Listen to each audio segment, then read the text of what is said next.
Have you ever been treated like you didn't belong, even when you earned your place?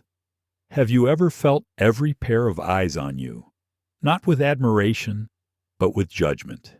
Now imagine this. You're a black woman, a respected CEO. You've worked all your life to reach this moment. You finally sit down in your hard-earned first-class seat, and then security walks up, tells you to get up, and drags you down that aisle, while the whole cabin watches. Would you stay silent? Would you fight back? Or would you rise in a way that the world could never forget? This is not just a story about injustice. It's a story about grace under fire, about what happens when a woman refuses to let the world define her worth. Because sometimes, the most powerful response to hate isn't anger, it's transformation. What would you have done if it were you sitting in that seat? Would you still believe in forgiveness? Would you still believe in hope? Stay with me, because what happens next will make you rethink what strength truly looks like. By the end of this story, you'll see sometimes the sky itself becomes a stage for redemption. So, before we begin, hit that like button if you believe kindness is stronger than hate. Share this story so more people can hear it.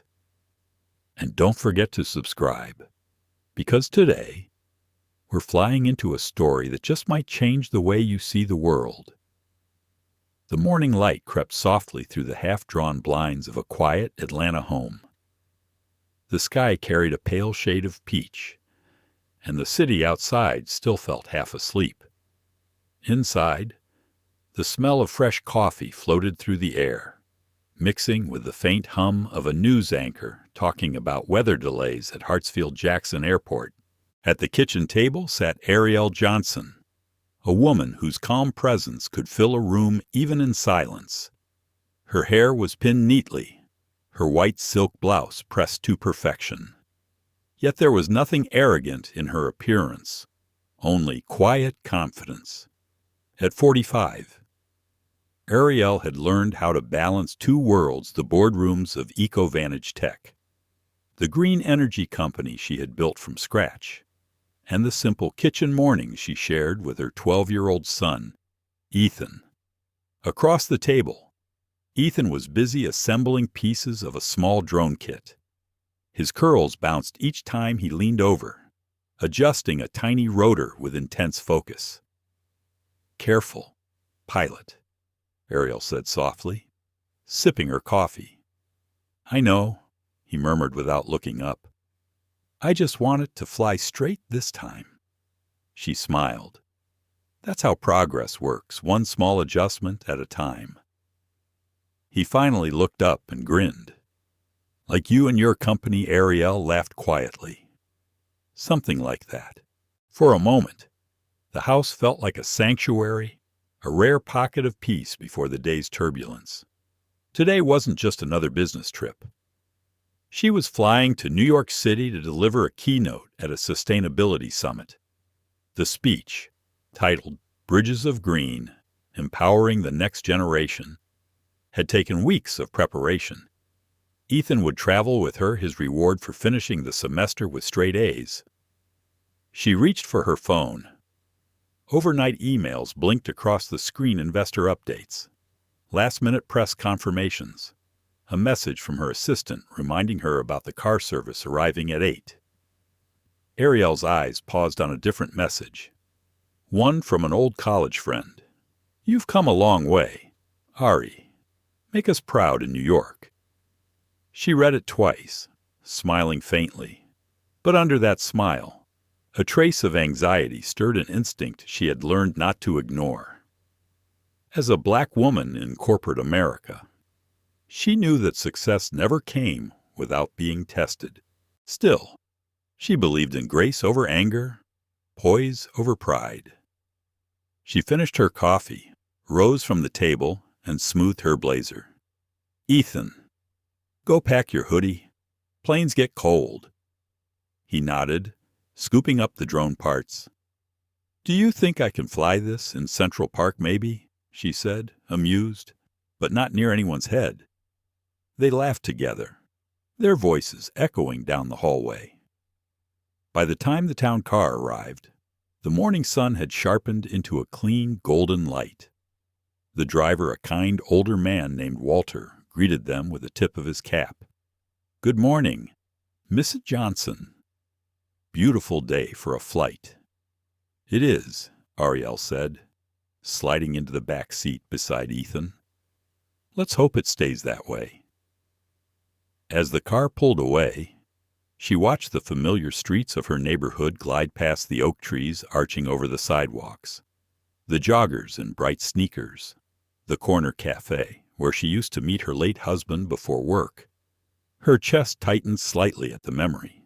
Marcus had been gone 3 years now, heart failure at 47. Since then, Arielle had learned to carry grief the way some people carried prayer, quietly, faithfully, never letting it go too far from her heart. She glanced at Ethan. He was staring out the window, earbuds in, mouthing the lyrics to an upbeat song. He had his father's eyes steady, curious, always watching the world. The drive to the airport took about 20 minutes. Atlanta traffic was light for once. Walter hummed a tune on the radio, something soft and old-fashioned. Arielle looked out at the skyline, the morning sun catching on the mirrored glass of downtown towers. "You know," she said to herself more than to anyone, "some days, everything feels aligned." Walter chuckled from the front seat. "That's a good sign, ma'am. Smooth skies ahead." She smiled, though she couldn't help feeling a flicker of doubt. At the terminal, she thanked Walter, grabbed her small leather carry-on, and placed her hand on Ethan's shoulder. "Stay close, champ, first class or not. Airports are their own jungle." Ethan laughed. "I got you, Mom." They stepped through the sliding glass doors into the hum of Hartsfield-Jackson, the chorus of rolling suitcases, overhead announcements, and the distant whir of espresso machines. The air smelled faintly of jet fuel and cinnamon pretzels. Travelers hurried past in every direction, faces lit by phone screens. Arielle moved gracefully, her heels clicking in rhythm with the airport soundtrack. Heads turned occasionally, some recognizing her from business articles, others just drawn by her composed energy. At the check-in counter, the Delta agent smiled. "Good morning, Miss Johnson. First class to New York. Flight 2145. We're honored to have you with us." Arielle returned the smile. "Thank you. I'm just hoping for a quiet flight." "You'll be in 1A and 1B, the agent replied, glancing at Ethan. "Window and aisle best seats on the plane." "Perfect," Arielle said, handing over their IDs. Ethan tugged on her sleeve. "Can we get snacks before boarding?" "Of course. Let's find something light." They wandered toward a small cafe near Gate C-12. The smell of roasted coffee beans mingled with the laughter of travelers. Arielle ordered a cappuccino. Ethan went for a blueberry muffin. For a few minutes, everything was simple again. Just a mother and son sharing breakfast before a trip. Then, in the distance, she noticed a tall man in a pilot's uniform walking briskly toward their gate. He paused at the counter, speaking quietly with the gate agent, his face stern. Something about his posture, a stiffness, a judgmental tilt of the head made her pause. Ethan followed her gaze. "Mom, is that our pilot?" Arielle hesitated. "Maybe. Why, he looks mad." She smiled faintly, trying to brush it off. "Maybe he just needs coffee, like the rest of us." Still, the image lingered. The man's eyes had scanned the boarding area as if searching for something or someone. When they landed briefly on her, she felt it, that old, cold recognition she had known since her 20s. The look that said, "You don't belong here." She inhaled deeply and reminded herself, grace over anger. "Let's finish our muffin. "Sweetheart, we board soon." As she stirred the foam of her cappuccino, a thin line of sunlight touched her wrist, gleaming against the gold bracelet she always wore. It had belonged to her mother, engraved with 2 words, "Stay kind." Arielle smiled quietly. She had no idea those words would soon be tested 30,000 feet above the ground. The sun had risen fully over Atlanta by the time Arielle and Ethan reached their gate. The wide glass windows glowed with morning light, and the long row of seats filled gradually with travelers sipping coffee, scrolling through phones, or quietly people-watching. The digital board read Flight 2045, New York City, on time.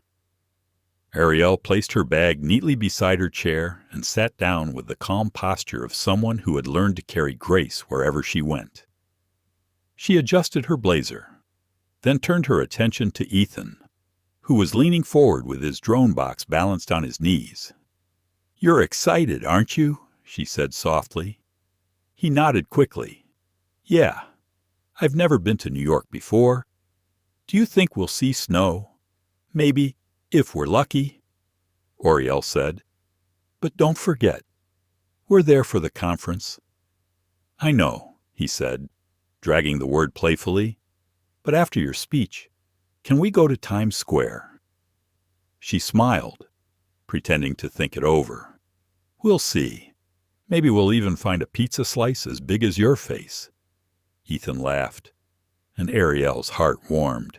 For a moment, she forgot she was the CEO of a growing company, the keynote speaker at an international event, or the widow who still missed her husband's voice every evening. She was just a mother, sharing a quiet morning with her son. The boarding area grew busier.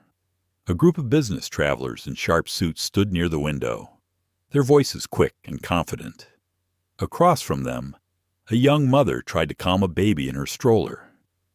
The scent of brewed coffee drifted from a kiosk nearby, mingled with the faint sound of an announcement calling another flight to Dallas. Arielle's phone buzzed. It was her assistant, Mia, checking in before takeoff. "Good morning, boss." The message read, "The New York team is already at the venue. Everything's on schedule. You'll do great." Arielle typed a short reply. "Thanks, Mia. See you soon." She placed the phone face down and exhaled. She didn't notice the pilot approaching until he was only a few feet away. Captain Richard Brooks was tall, his uniform perfectly pressed, his eyes sharp and assessing. His steps were measured, his expression unreadable. He stopped briefly at the counter, leaned toward the gate agent, and whispered something that made her glance at Arielle almost immediately.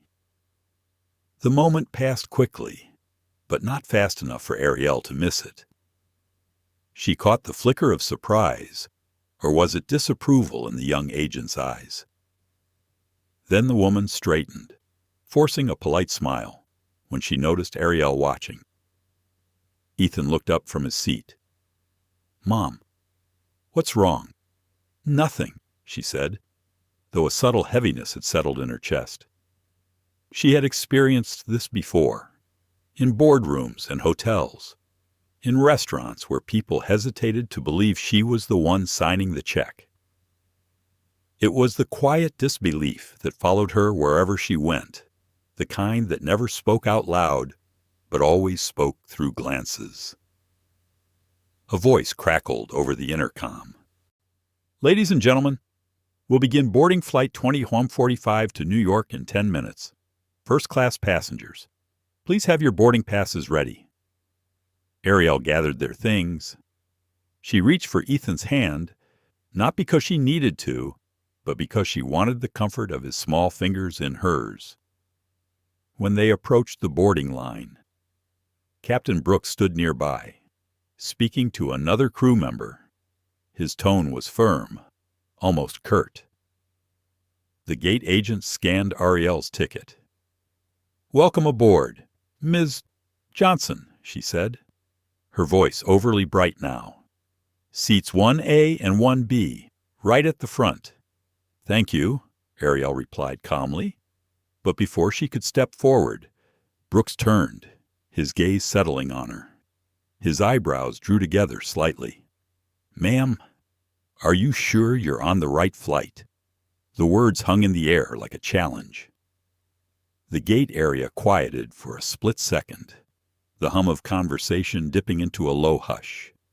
Arielle blinked, steadying herself. "Yes," she said evenly. "Flight 2145 to New York. First class. Is there a problem?" Brooks' expression didn't change. "No problem," he said finally, though his tone carried no warmth. "Just making sure everything's in order." Ethan looked up at him, confused. "She's got the tickets," he said. "We checked in already." Brooks didn't answer the boy. He gave a brief nod to the gate agent and walked toward the jet bridge without another word. The gate agent's cheeks flushed red. "I'm sorry, Ms. Johnson," she said under her breath. He can be particular." "It's all right," Arielle replied, though her pulse was unsteady. "Have a good morning." As she and Ethan stepped into the jet bridge, the air changed cooler, quieter, heavy with the smell of metal and fuel. Arielle's mind replayed the brief exchange in her head, trying to shake the unease it left behind. She could feel Ethan watching her, searching her face for reassurance. Inside the cabin, the flight attendants greeted them with smiles. "Good morning. Welcome aboard." One of them said Laura McAdams, her name stitched neatly in silver on her Navy uniform. Her eyes were kind, her tone genuine. "Thank you," Arielle said, returning the smile. "Your seats are just here," Laura said, gesturing toward the front row. "Can I help with your bag? I've got it," Arielle said. "Thank you." She lifted the carry-on into the overhead bin with practiced ease.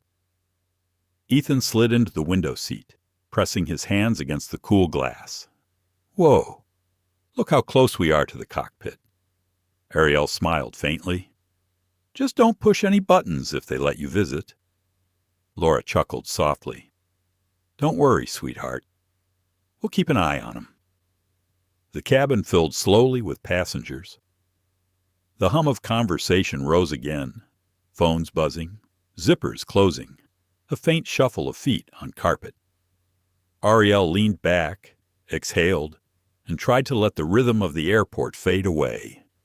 But just before takeoff, she noticed Captain Brooks again. He passed by their row, his face expressionless, his eyes flicking briefly toward her. It wasn't what he said. It was what he didn't say. That silence carried judgment more than words ever could. Arielle's thoughts began to drift. She remembered her first flight as a child, sitting beside her mother, who had saved for months to afford the tickets.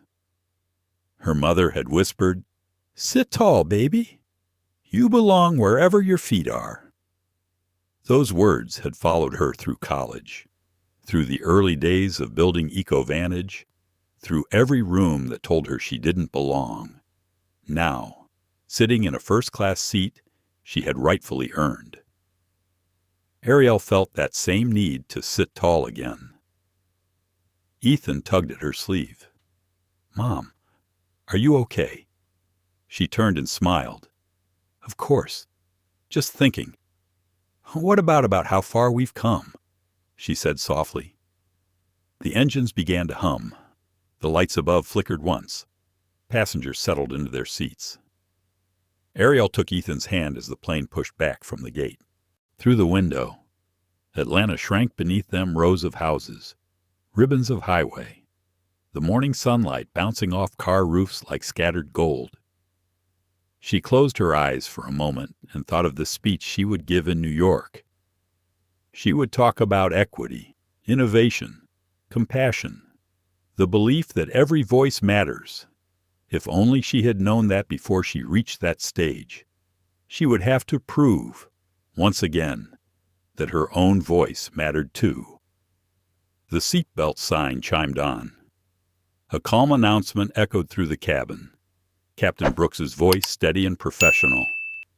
"Ladies and gentlemen, welcome aboard Flight 2145 to New York City. We're expecting clear skies ahead. Sit back, relax, and enjoy the flight." Arielle exhaled slowly, unaware that those clear skies would soon turn into the storm she never expected. For the first 20 minutes, everything felt peaceful. The plane sliced through a ceiling of clouds, leaving soft streaks of white outside the window. Ethan pressed his face to the glass, whispering wow under his breath as the world below turned into patches of cotton and light. Arielle leaned back, closing her eyes for a moment. The hum of the engines was steady, almost soothing. She reached for the folder in her lap, glancing through the notes for her speech. Her handwriting curved neatly across the paper. Thoughts about leadership, sustainability, and inclusion. The irony, she thought, would come later. "Would you like something to drink?" The soft voice belonged to Laura McAdams, the same flight attendant who had welcomed them aboard. "Just water for me," Arielle said, "and apple juice for my son." Laura smiled, coming right up. As she walked away, Arielle noticed Captain Brooks standing at the cockpit door, speaking with another attendant. His voice carried down the aisle firm, clipped. He glanced in Arielle's direction before turning away. Something in the air shifted. It wasn't turbulence from the weather. It was human, quiet, and sharp. Ethan didn't notice. He was too busy sketching the outline of the skyline he expected to see in New York. Arielle tried to match his calm, but her thoughts wandered. She remembered board meetings where her ideas had been repeated by someone else, applauded only when spoken in a different voice. She had promised herself never to lose her composure, no matter where she was.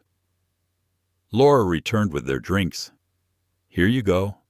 We should reach cruising altitude soon. Smooth ride today." Arielle smiled. "Thank you. Laura, you've been wonderful." Laura's eyes softened, grateful for the kindness.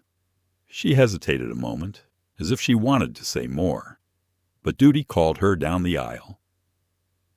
Arielle watched the world tilt slightly outside the window. The seatbelt sign went off with a gentle chime. Passengers unbuckled and stood to stretch.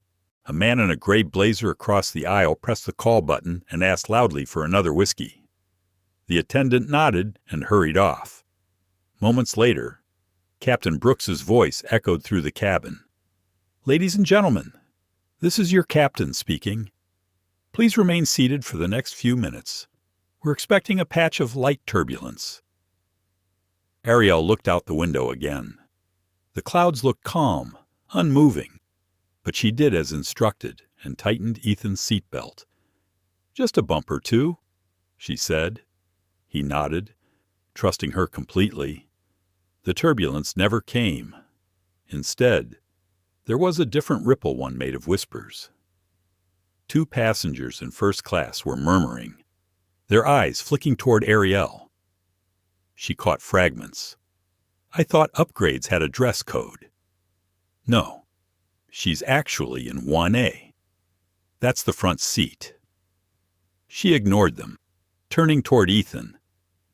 "So, tell me about your science project again." He began describing a model of renewable energy he wanted to build, his excitement bright and genuine. Arielle listened intently, but the noise around her grew louder, an undercurrent of judgment too familiar to dismiss. Then came the real jolt. The man with the whiskey suddenly stood up, stumbling slightly. "Hey," he slurred, "I think I got the wrong seat. Someone switched my ticket." Laura approached quickly. "Sir, you're in 2B. Please take your seat." But he pointed toward Arielle. "No, that's mine. I always fly 1A. Ask the captain. He knows me." Arielle froze. "Sir, "I believe you're mistaken," she said calmly. "This is my seat." The man frowned, confusion clouding his face. "You sure? That can't be right." Before Laura could respond, Captain Brooks stepped out of the cockpit again. "What's going on here?" The passenger gestured toward Arielle. "She's in my seat. I think—" Brooks looked down at the ticket in the man's hand, then at Arielle's boarding pass still visible on her tray table. He didn't even glance at the names before saying, "Ma'am, could I see your ticket?" "Please." Arielle handed it over without a word. He studied it for a long second, his expression unreadable. Then he nodded curtly. "All right, but let's keep the aisle clear. Please, we don't want any misunderstandings." Arielle felt the sting beneath his polite tone. Laura looked uneasy, but she led the drunken man back to 2B and helped him sit down. When the captain returned to the cockpit, Ethan whispered, "Mom." Why did he think that Arielle smiled faintly? Some people see what they expect to see. The boy frowned. "That's not fair." "I know," she said quietly, "but we stay calm. Always." The rest of the flight should have gone smoothly. It almost did. Yet the silence that followed was heavier than before. Arielle could feel the tension pressing around her, invisible but constant. She focused on breathing slowly, keeping her voice even when Ethan asked questions. About half an hour later, Laura returned with a nervous smile. "Everything okay here? Ms. Johnson?" "Yes," Arielle said. "Thank you for checking." Laura hesitated again. "If anything feels off, please let me know." Arielle nodded appreciatively. "You're very kind." The kindness mattered more than Laura could have guessed. Outside, the sky began to deepen into that endless blue that always made Arielle think of possibility. She stared out at it and whispered to herself, "Stay kind." Ethan leaned his head on her shoulder. "I like flying," he murmured sleepily. "So do I," she answered, though part of her wasn't sure anymore. When the announcement came that they would begin their descent, relief washed through her. The flight attendants prepared the cabin, collecting cups and closing overhead bins. Then, as if the universe wasn't done testing her, Captain Brooks spoke again. His tone carried the forced patience of authority.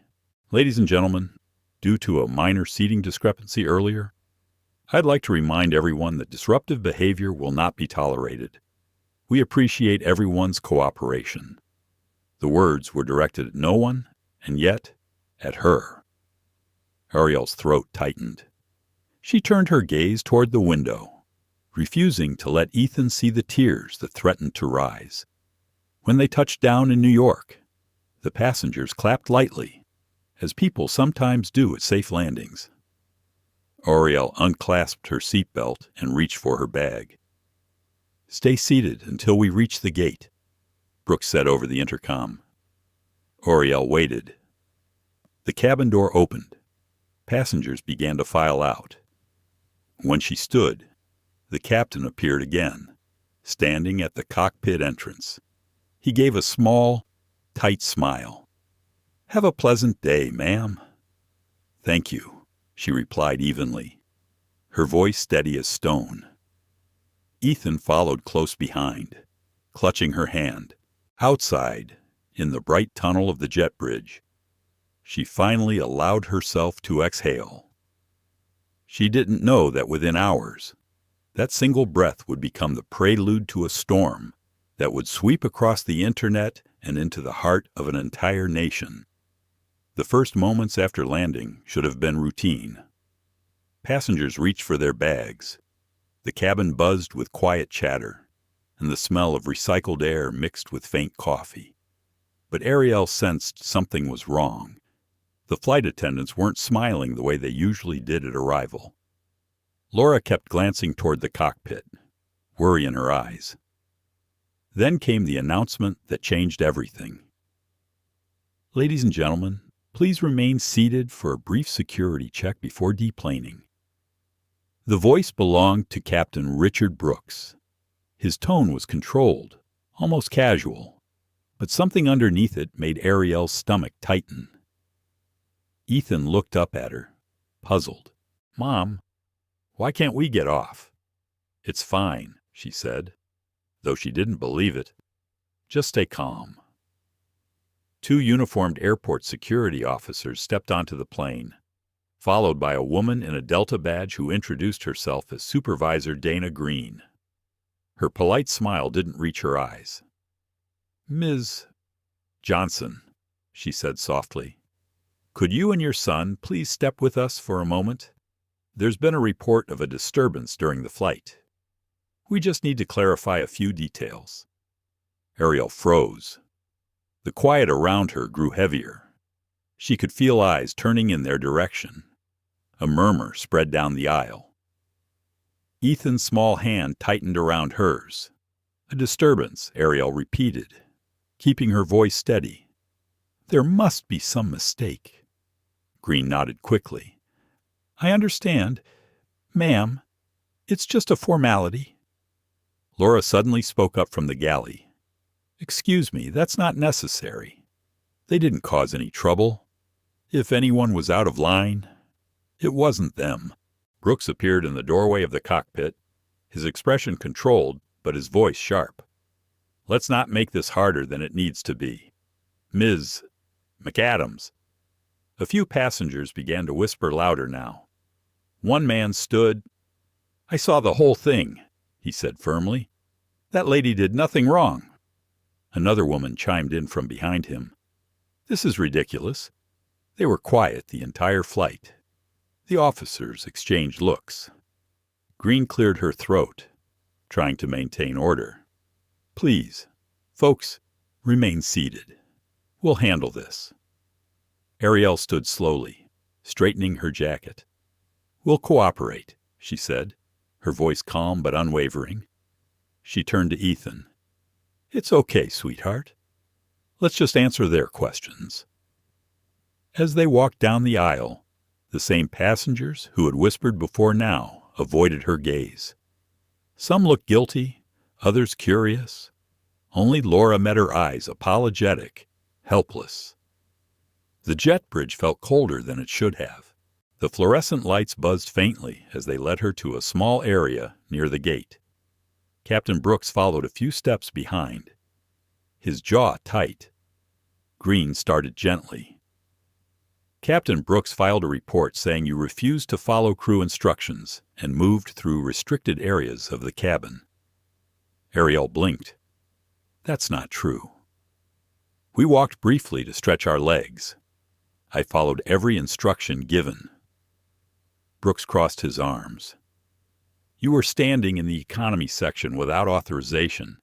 It's against safety protocol." "Without authorization," she repeated, incredulous. "I've been flying for 20 years. Captain, passengers stretch their legs all the time. You confronted me in front of my son. Repeatedly." Green hesitated. "Captain, can you provide any evidence?" He stiffened. "The crew will back me up." Laura stepped forward from the side, her voice clear. "No, sir, we won't. I was there. Miss Johnson did nothing wrong. In fact, you were the one who escalated things." The supervisor's eyebrows rose. Noted. The tension thickened until even the officers looked uncomfortable. One of them, a tall man named Officer James, spoke carefully. "Captain, we're not seeing any grounds for further action. I think this was a misunderstanding." Brooks glared at him.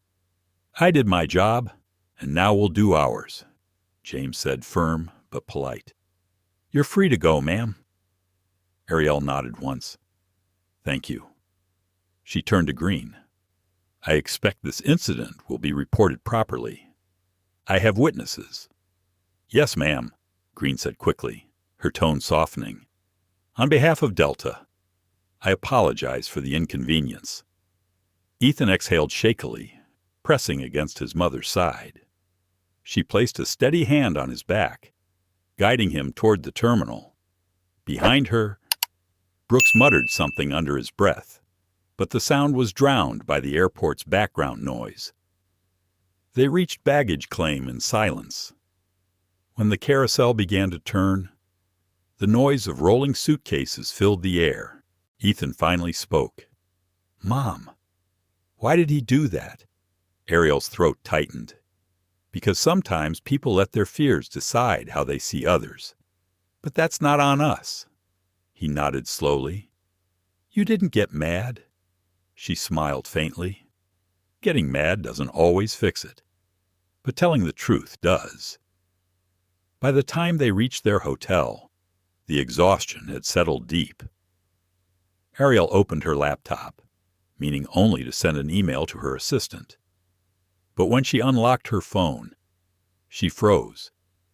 Her notifications were flooded. Messages from colleagues, reporters, even strangers. Someone on the flight had posted a video. The clip was only 30 seconds long, but it said everything. It showed the pilot confronting Arielle in the aisle, his tone condescending, his words sharp. "If you cause a disturbance, you'll be removed from this flight." The camera had caught Ethan's frightened face, the quiet gasp from another passenger, the look of calm defiance in Arielle's eyes. It was already spreading fast. The caption read, "Black CEO harassed on flight. Handled it with class." Arielle sat back, stunned. She hadn't wanted this. She had wanted peace, not attention. Yet as she scrolled, comment after comment appeared voices of outrage, empathy, disbelief. Unbelievable. She handled that with grace. This is why representation matters. Ethan peeked at the screen. "People are talking about you." "Mom." She nodded. "Yes, they are." "Is that bad? I'm not sure yet," she said softly. "But maybe it can be good." Her phone buzzed again. This time it was a call from her company's communications director. "Arielle, are you okay? It's everywhere. News outlets are already reaching out. Do you want to make a statement?" "Not yet," she said. "Let the truth speak first." She ended the call and looked out the hotel window. The skyline shimmered in the distance, lights flickering like restless stars. By morning, the story had reached national headlines. Major news networks were replaying the clip, dissecting it, interviewing witnesses. The airline released a short statement promising a full investigation. Online, the hashtag #FlyWithRespect began trending. Her inbox overflowed. Some messages came from friends and supporters, others from complete strangers who shared their own experiences of bias. A few messages came from critics, voices accusing her of exaggeration, of seeking attention. Arielle read them all in silence. Later that afternoon, a familiar voice called her hotel room. "This is Laura McAdams," said the gentle tone on the line. "I wanted to tell you they're interviewing us today. I'm going to tell the truth." "Ms. Johnson." "Thank you. Laura," Arielle said. "That means more than you know. I just couldn't stay quiet." Laura continued. "He's done this before to other passengers, but nobody ever recorded it." Arielle closed her eyes. Then maybe this time will be different. And it was. By the end of the week, the airline suspended Captain Brooks' pending investigation. Witnesses corroborated Arielle's account. Public pressure mounted. Advocacy groups began using the story as an example of what subtle prejudice still looked like in modern America. Arielle tried to stay composed through it all, focusing on her speech at the conference. When she finally stepped onto the stage, cameras flashing, she spoke not about herself, but about humanity. Every person, she said, deserves to travel, to work, to live without the weight of suspicion. Change begins not with anger, but with courage and with grace. The audience rose in applause. Somewhere in the crowd, Ethan sat in the front row, smiling proudly. Outside, reporters waited, their microphones ready. But Arielle walked past them quietly, her son's hand in hers, knowing this was only the beginning of a larger conversation. The next day, she would get a phone call from someone she never expected, the airline's CEO himself. It was a gray morning in New York when the call came. The rain pressed softly against the window pane of the hotel room, blurring the city's skyline into watercolor streaks. Arielle sat by the window with her laptop open but untouched. The air felt heavy, not from sadness exactly, but from something deeper, fatigue that reached the soul. Ethan was still asleep, curled up in the second bed, a quiet rhythm of breath rising and falling beneath the white blanket. Her phone buzzed again, the screen lighting up with a name she didn't recognize. Thomas Keene, CEO, Aeroline. For a long moment, she simply stared at the name. Then she answered, "Ms.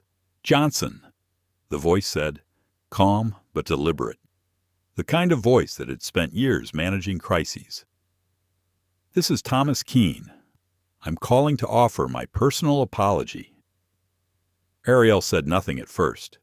She could hear the city below, the sound of traffic and sirens in the distance, the heartbeat of a place that never stopped moving. "Mr. Keene," she said finally, "I appreciate your call. I've watched the footage," he said. "I've read every report, every witness statement. I want you to know this does not represent who we are as a company. I'm deeply sorry for what happened to you and your son." His voice was steady, but beneath the corporate polish, Arielle detected something real: shame, perhaps, or disbelief that it had come this far. "I'm not looking for apologies," she replied. "I'm looking for accountability, and you will have it," Keene said. "The investigation is ongoing, but I wanted to reach out personally. I've arranged to fly to New York this afternoon. I'd like to meet with you face to face, if you're willing." Arielle hesitated. "You're flying here yourself?" "Yes," he said. "There are times when a letter or a statement isn't enough." She leaned back in her chair, silent for a moment. Then she said quietly, "All right, I'll meet you." When she hung up, she looked toward Ethan's sleeping form. She thought about how much she wanted to protect him from all of this, from the ugliness and the noise. But some lessons, she knew, weren't taught, they were lived. That afternoon, the rain cleared. The clouds peeled back like curtains revealing a washed sky. Arielle and Ethan waited in the hotel's small conference lounge, its polished tables gleaming under soft lights. The air smelled faintly of lemon polish and coffee. When the elevator doors opened, Thomas Keene stepped out. He was taller than she expected, gray at the temples, his suit immaculate but understated. He wasn't the caricature of a CEO. He looked tired, human. "Miss Johnson," he said, extending a hand. "Mr. Keene." Her grip was firm, steady. He nodded toward Ethan. "You must be Ethan. I've heard you're quite the young engineer." Ethan looked up shyly. "I'm building a drone." Keene smiled faintly. "That's how innovation starts." They sat. For a few seconds, no one spoke. Then Keene began. "I came here to listen," he said simply. "I can't undo what happened, but I want to understand it." Arielle studied him carefully. "You've seen the video. You know the truth. I've seen part of it," he said. "But videos capture moments, not the whole picture. What I saw wasn't just a mistake by one man. It was a symptom of something larger, something systemic. We failed you. We failed our promise of dignity." His words hung there, sincere and raw. Arielle exhaled slowly. Captain Brooks wasn't the first person to underestimate me.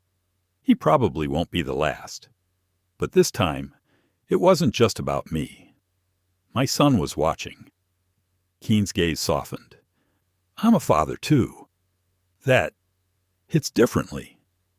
Ethan looked between them, unsure whether to speak.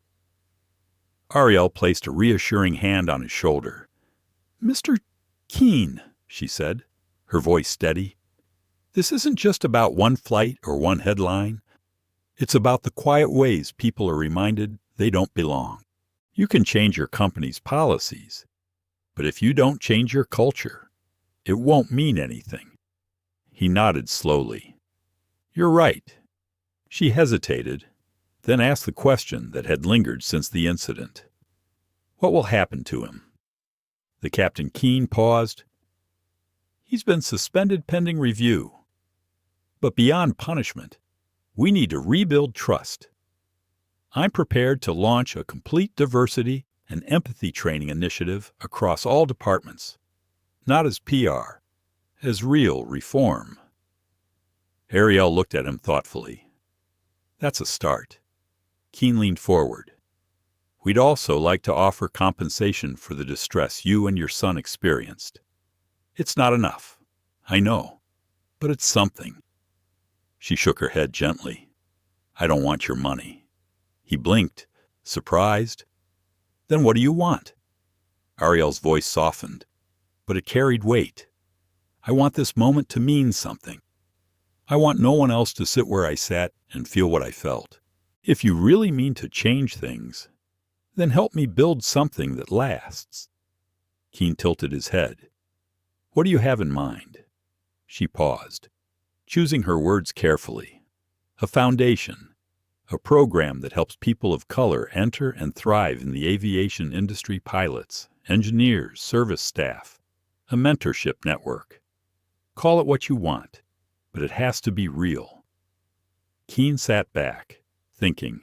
A partnership, he said finally, between Aeroline and the Johnson Foundation. Arielle met his eyes. Exactly. For the first time that day. Keen smiled. You drive a hard bargain, Miss Johnson.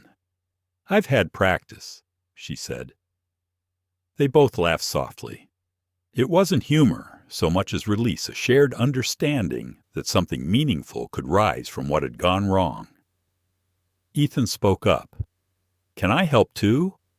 Arielle looked at him with pride. You already are, sweetheart. When Keen left an hour later, the air in the room felt lighter.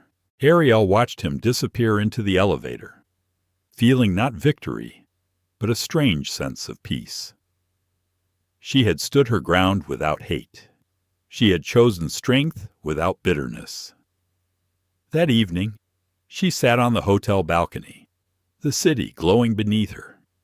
She could see planes lifting into the twilight, tiny silver birds cutting through the sky. Ethan sat beside her, swinging his legs over the edge.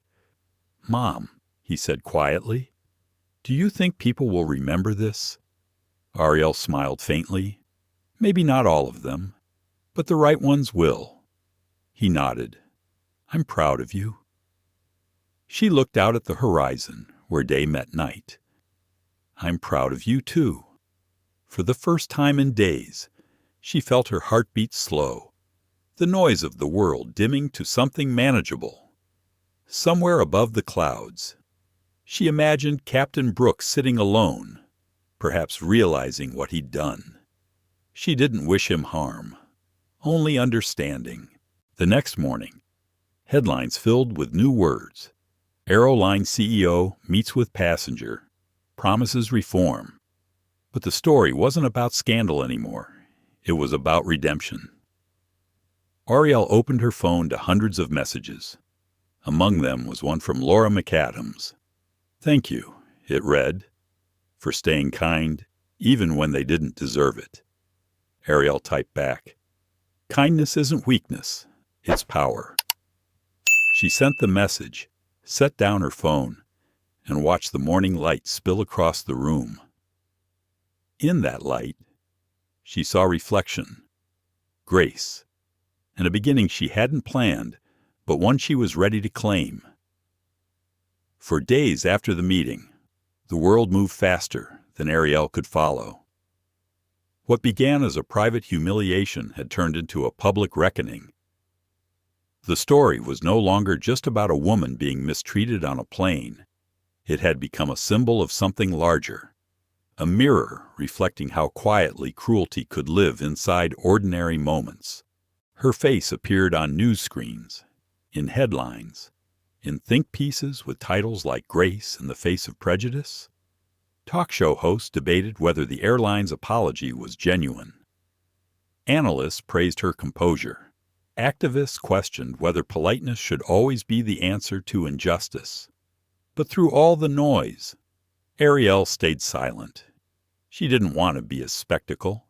She wanted impact. Ethan handled the attention differently.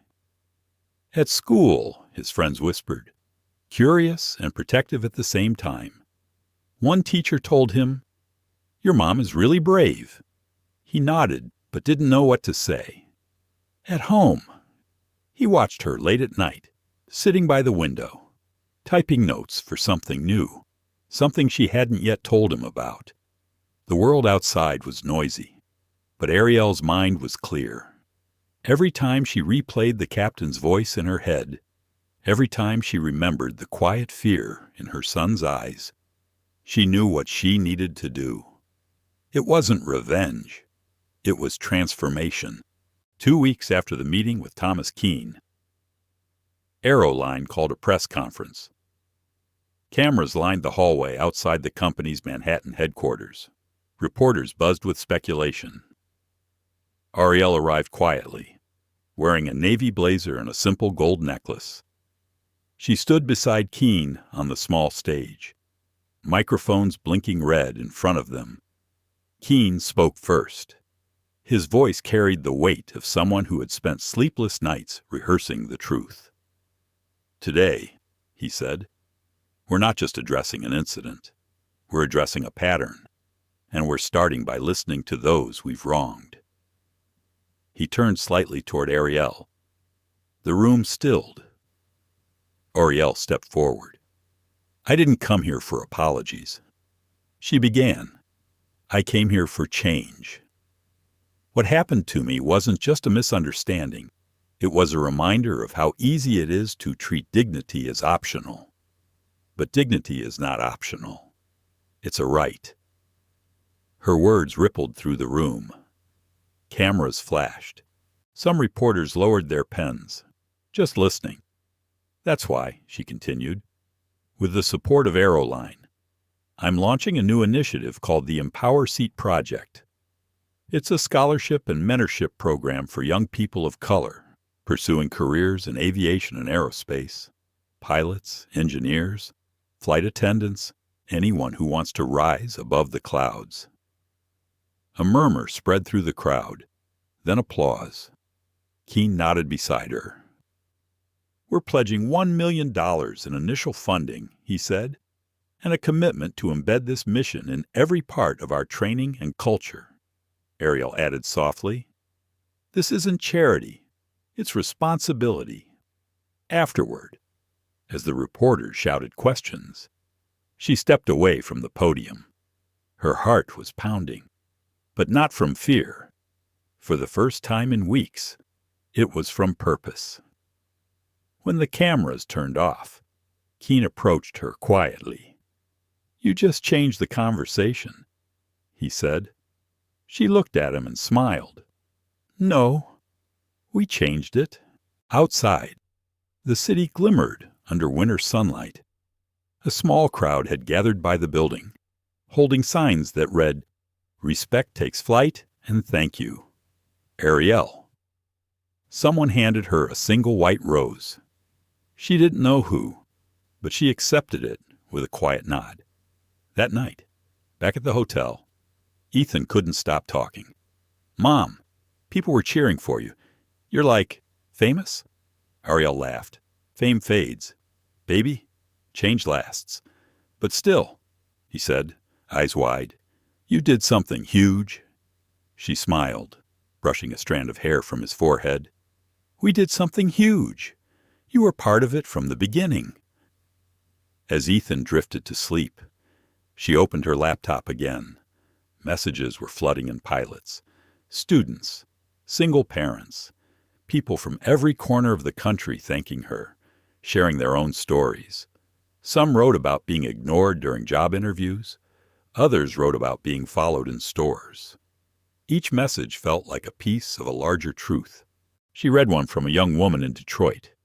"When I saw you stand there, calm and strong, I realized I don't have to shrink anymore." Arielle wiped a tear from her cheek. She whispered to herself, maybe that's what this was for. The next morning, she received an email marked urgent. It was from Aeroline's Internal Affairs Office. The investigation into Captain Brooks had concluded. The report stated that he had violated company conduct policies and demonstrated behavior inconsistent with company values. He was officially dismissed. Arielle stared at the screen for a long moment. She felt no triumph, no satisfaction, just quiet sadness. Laura McAdams called soon after. "You heard, yes?" Arielle said. "I read the report." Laura's voice was cautious. "Some people are relieved, but I just feel sorry for him." "So do I," Arielle said softly. "Anger doesn't heal what fear creates." She ended the call and looked out at the skyline again. The city was waking up, restless and alive. Planes traced faint lines across the sky. For the first time, she didn't feel small under them. 2 days later, she met with Keene again at Aeroline headquarters. The office was sleek, glass everywhere, filled with the hum of people trying to fix what had been broken. "I wanted to show you something," he said. He handed her a folder containing design sketches for a new in-flight campaign. Across the top were the words, "Dignity takes flight." Arielle's chest tightened. "You're really doing it?" "We are," Keene said. "And we'd like you to record the voiceover for our national campaign. Not as a spokesperson, as yourself." She smiled faintly. "You mean, tell my story, not just yours," he said. "Ours." Arielle hesitated. "All right," she said finally, "but only if we mean every word." He nodded. "Every one." That afternoon, she stood in a small studio. The microphone hovered inches from her mouth, the script glowing on a screen in front of her. She took a breath, steady and deep. Her voice filled the room. Every journey begins with a seat, but not every seat begins with respect. We can change that one flight, one story, one act of grace at a time. When the recording ended, there was silence. The technician behind the glass whispered, "That was perfect." Arielle smiled. "Let's hope so." Later that evening, as she and Ethan walked through Central Park, the air crisp with the smell of winter, he asked, "Do you think Captain Brooks saw the news?" "Maybe," she said. "And maybe he'll see the campaign too. Would you talk to him if you could?" Arielle thought for a long time before answering. "Yes, because forgiveness doesn't mean forgetting. It means freeing yourself to move forward." They reached the edge of the park just as the city lights began to blink on, one by one, like stars descending to earth. Ethan looked up at her and smiled. "You always say stay kind. I think that's what you did." She placed an arm around his shoulder. "That's what I'll always try to do." In the distance, a plane passed overhead, its lights tracing a quiet path through the dusk. Arielle watched it disappear into the clouds, a soft smile forming on her lips. The world had changed. Maybe only a little, maybe only for now, but it had changed, and that was enough for her to keep believing. The campaign launched on a quiet Sunday morning. There was no press event, no red carpet, No flashing lights, just a 2-minute video posted to Aeroline's YouTube channel. The thumbnail showed Arielle standing by a window, sunlight touching her face, her expression calm, resolute. The title read simply, "Dignity Takes Flight." Within an hour, it had 10,000 views. By the end of the day, it had 2 million. Arielle's voice filled living rooms, phones, airports, classrooms across the country. Her tone was steady, reflective, carrying warmth without bitterness.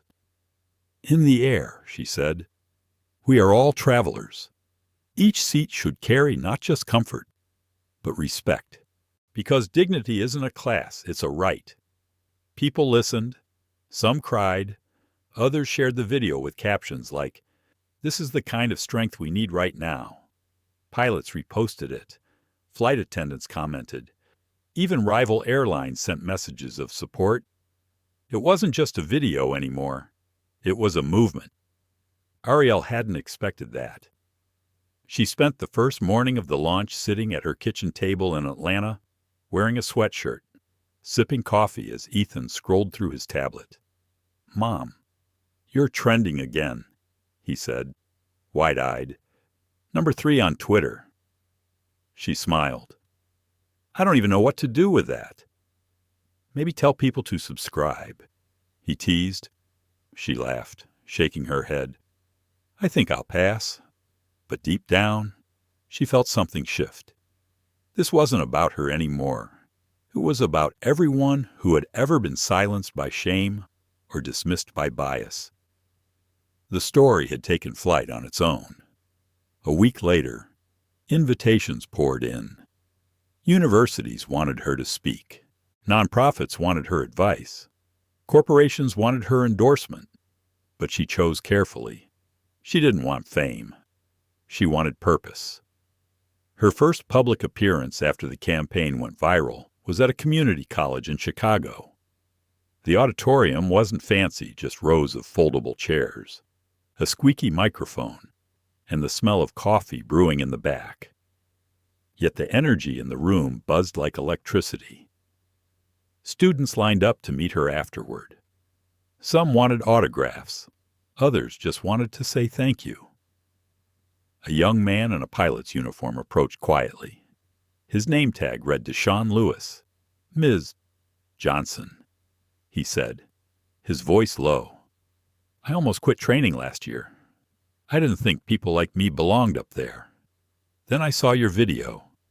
Now I'm staying." Arielle felt her throat tighten. She reached out and clasped his hand. "Then you already belong," she said. Moments like that became her fuel.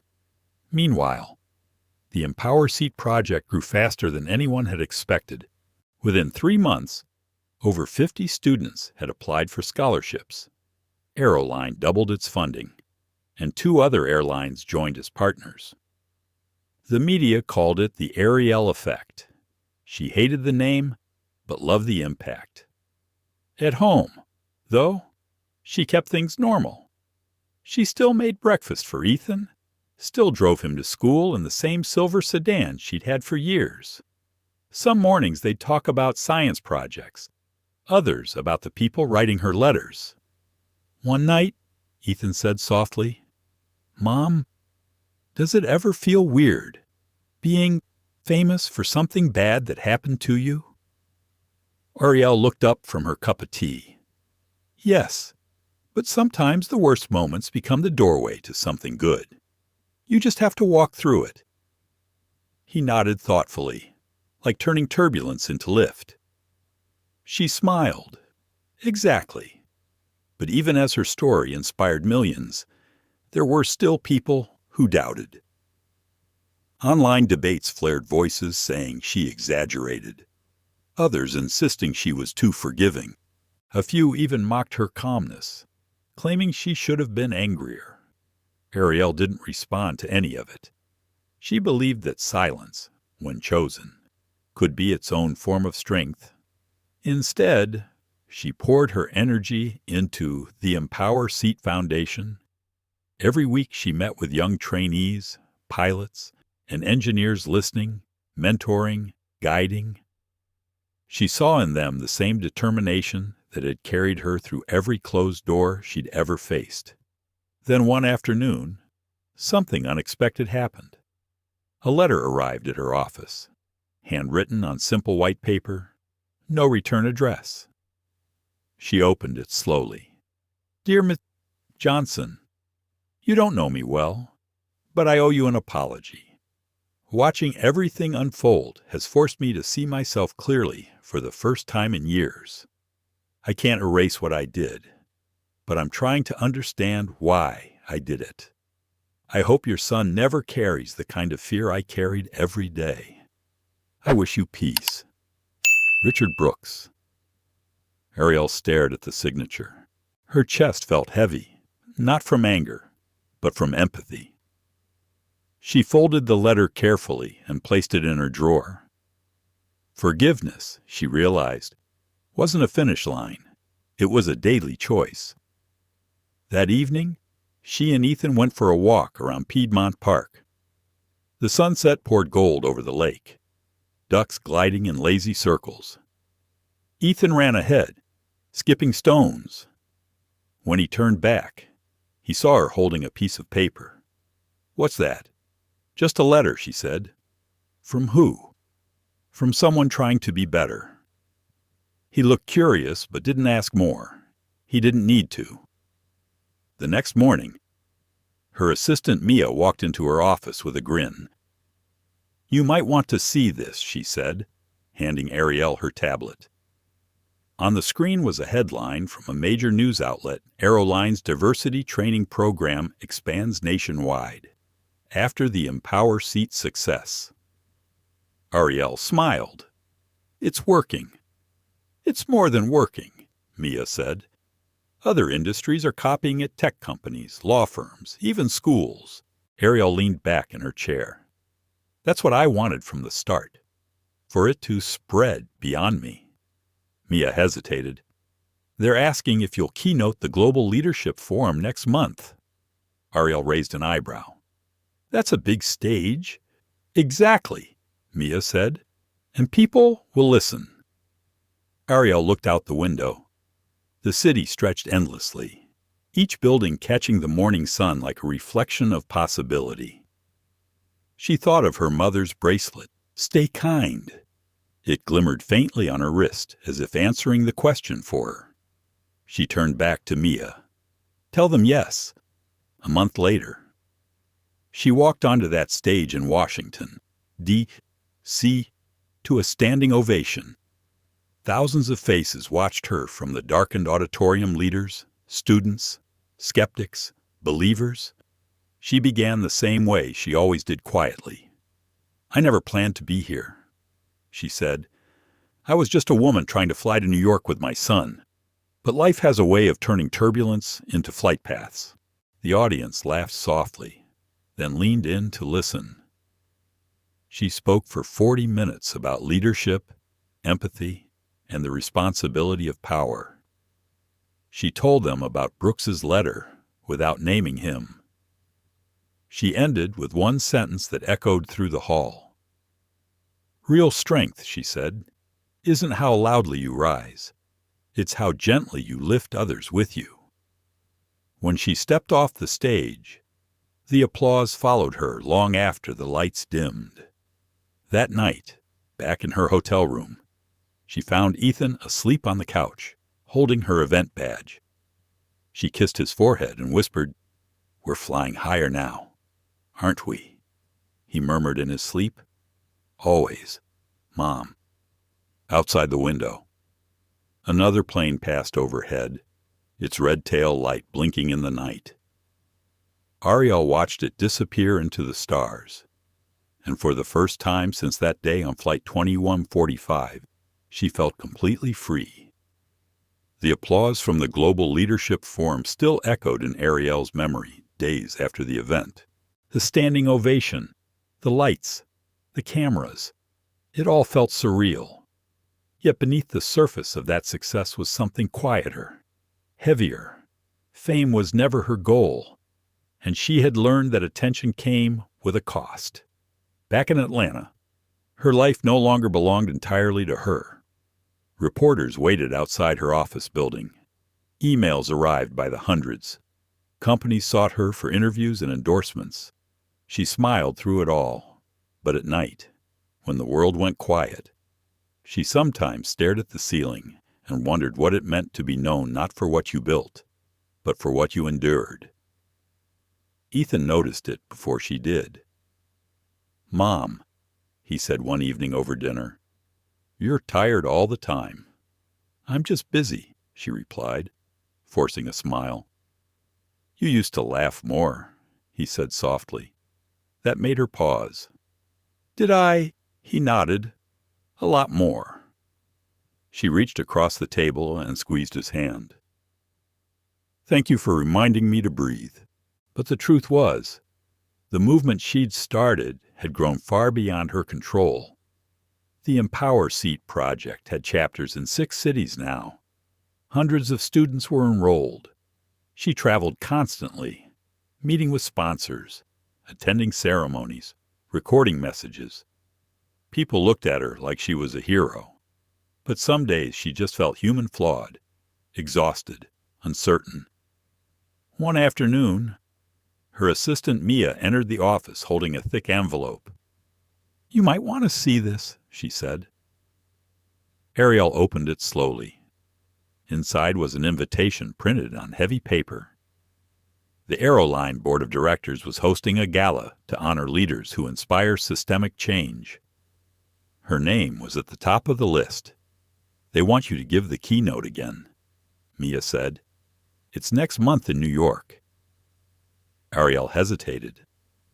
"I've spoken enough." Mia shook her head. "Not like this. They're naming a training center after you." Arielle looked up, startled. "What it'll be called the Arielle Johnson Center for Equity in Aviation." Thomas Keene insisted on it. For a long moment, Arielle said nothing. She felt a rush of emotions: gratitude, disbelief, maybe even discomfort. "I never wanted my name on a building," she said finally. Mia smiled gently. "Sometimes symbols matter." That night, Arielle took a long walk alone through her neighborhood. The air was cool, filled with the scent of rain-soaked magnolia trees. The city was quiet except for the distant hum of traffic. She thought about her mother's words. Stay kind. Kindness had carried her this far. But she also knew that being kind didn't always protect you. It exposed you. At home. She found Ethan waiting up, reading on the couch. "Can I come to the gala with you?" he asked. "Of course," she said, sitting beside him. "But promise me you'll behave like a gentleman." He grinned. Always. Weeks passed quickly. When the night of the gala arrived, the ballroom shimmered with light. Crystal chandeliers hung like frozen stars, and guests in black tie attire filled the room. Arielle wore a simple floor-length gown of deep emerald, elegant but understated. Ethan, in a small tuxedo, walked proudly beside her. Thomas Keene greeted them near the stage. "I'm glad you're here," he said warmly. "You deserve every bit of this recognition." Arielle smiled. "It's not about me, Thomas. It's about what we built." "I know," he said, "but sometimes the face of change needs to be seen." The event began with speeches, laughter, clinking glasses. Stories were told of the program's impact: students who became pilots, engineers who earned their first certifications, flight attendants who said their workplaces finally felt safe. Arielle listened quietly, her heart swelling with pride. When her name was called, the applause was thunderous. She stepped onto the stage, the spotlight bathing her in gold. For a moment, she stood there silently, taking in the faces before her, hundreds of people waiting to hear the woman who had once been dragged from her seat, but refused to surrender her dignity. "Thank you," she began. "When this journey started, I never imagined it would lead here. I was just a mother, trying to protect her son and her peace. But sometimes life gives you turbulence so you can learn how to steer." Laughter rippled through the crowd. She continued, her tone steady but full of emotion. "This foundation isn't just about race or gender. It's about humanity. It's about seeing people before judging them, hearing before assuming, helping before condemning." The audience grew still. She looked toward the back of the room where Ethan sat, his face glowing with pride. "When I look at my son," she said softly, "I remember why we fight for better skies, so that the next generation never doubts their right to belong." The applause that followed felt like thunder, long and sustained. People stood, some with tears in their eyes. After the ceremony, guests lined up to shake her hand. Among them was a man she hadn't expected to see, Richard Brooks. He looked older, his uniform replaced by a dark suit. His hair was grayer, his posture humbler. He approached slowly, stopping a few feet away. "Ms. Johnson," he said quietly, "I didn't think you'd want to see me." Arielle studied his face. "You came." "I did." He said, "I've been volunteering at a flight school. I talk to new pilots about what not to do, about seeing people before assuming. I just wanted to tell you that." She nodded. "That's a start." He hesitated. "You forgave me before I earned it. I don't deserve it, but I'm grateful." Arielle's expression softened. "We all have to learn somehow. Captain." He lowered his eyes. "Thank you for giving me that chance." When he left, she felt no bitterness, only peace. The man who had once humiliated her now carried the burden of change himself. Later that night, after the gala ended, Arielle and Ethan returned to their hotel room. The city lights flickered outside, reflections dancing on the glass. Ethan turned to her, his eyes bright. "Mom, you were amazing. Everyone was clapping for you." She smiled and brushed his hair gently. "It wasn't for me, sweetheart. It was for all of us." He thought for a moment. "Do you miss flying?" Arielle looked out at the night sky, where airplanes blinked like distant stars. "I do," she said. "But maybe flying isn't always about being on a plane. Maybe it's about rising above what tried to hold you down." He leaned against her shoulder. "Then you're still flying." She wrapped her arm around him, holding him close. Outside, the wind whispered through the high-rise buildings, carrying with it the faint sound of sirens, laughter, and life. Somewhere out there, another plane took off, its lights vanishing into the clouds. Arielle watched it until it disappeared, then closed her eyes. The movement she had started was no longer hers to guide it, belonged to the people who would come after her, the ones who would continue turning pain into purpose. In that quiet moment, she understood the price of grace. It wasn't just patience, it was persistence. It was carrying the weight of the world's lessons without letting them harden you. It was forgiving even when the world wasn't ready to change. She smiled softly. "Stay kind," she whispered. And somewhere above the clouds, it felt like the universe whispered it back. The morning after the gala, the world woke up to headlines that seemed almost unreal. Arielle Johnson, honored for leadership in aviation equality. Former passenger inspires industry-wide change. Her photos smiling, radiant, confident filled news feeds across the country. But for Arielle, the day began quietly. No cameras, no reporters, just sunlight spilling through the curtains of her hotel suite and the soft sound of Ethan's laughter as he flipped through the TV channels. He stopped on a morning talk show. There she was on screen, giving her speech from the night before. He turned to her, eyes shining. "Mom, you're on every channel." Arielle smiled gently. "I guess we're trending again." Ethan grinned. "You always say that like it's a bad thing." She laughed softly. "It's not bad. It's just surreal." For a moment, they both sat in silence, watching the version of her projected on television, composed, eloquent, fearless. It felt like watching someone else entirely. Inside, she still carried the same quiet woman who had once sat in a cramped airplane seat trying not to be seen. Later that afternoon, she and Ethan packed their bags to return home to Atlanta. In the lobby, guests from the gala stopped to congratulate her. Strangers shook her hand. Some just nodded respectfully as she passed. When she reached the airport, she hesitated before approaching the ticket counter. The memory of that other flight, the one that had changed everything, flashed like a shadow behind her eyes. But she took a deep breath and stepped forward. "Good afternoon," she said to the young attendant behind the desk. "We're on Flight 742 to Atlanta." The attendant looked up, recognition flickering across her face. "Of course. Ms. Johnson, it's an honor to have you flying with us." Arielle smiled. "Thank you. And please, just Arielle." They boarded early.